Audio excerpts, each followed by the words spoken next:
bigla ang ilag muna. Ay paano?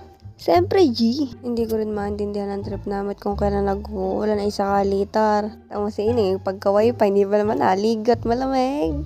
Tamo taring isang ari guys na guys. Ari nga may pag-ordinate sa ilog na ari, isa diyang biglaan at kawangan ng may bagong bigi na si 8. Aking bunsong kapatid sa aking kuya. Ay kahit nag-uulan, tuloy. Aba. Sala yan ining. O, di ako yung nagdikit na ng apoy. Kami rin yung magkakape. Ako hindi na inom ng kape. Tawarin ako pa na utusan. Ay, di rin dalawang kasama pinanlimot ko muna ng kahoy. At sabi ko, paano tayo magdidikit niyan ng apoy? At rin dalawa ay kita mo ka? Ay guys, naglit sa pamimingwit. Palbasay bago. Yung isang alay kawayan. Ay pagsabi, sana matamot huli. Para isang minuto pa yata nakatubog, ay tamugot huli na. Eh di kami naman ng ati Dina, hindi na magkatindihan sa pagdidikit ng apoy at sadyang basa ang si 8. Sadyang mas mainit pa ang ulo. Eh inuuna rin ang chismis, itawarin ka na. 3 days later. Ay literal na after 3 days ay nagusingkar pagkakatagal na rin palingasin. Basa ang si 8, ang kaho. Sadya naman yung una pang nainitakan bite din bago ari lumingas. Sadya naman 3 oras yata ako nag-intay din Inabot na ng dilim din sa padaling ari.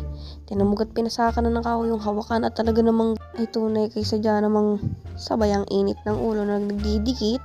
Una papansin niya may pumapatak-patak din ay sadya namang naambo na kaya kami hindi na lalo magkaintindihan. Hagya na nga lilingas ay saka naman nakadali ring lantak ng ambo naman. Tamot hindi nakita ang namimingwit. A few moments later. Eh di pagtapos uminit na aming ulo, joke laang ng tubig. Eh di kanya-kanya ng salin. Eh di kanya-kanya kuha ng tasa at hihigop sa tabi ng ilog. Tamo ang apoy. Ay saka naman nakalantak ng liab nun tapos na mag-init ng tubig. Di tuong makakainit ang bait. Kami waiting lang dine sa dalawang namimingwit habang kami nagchichismisan.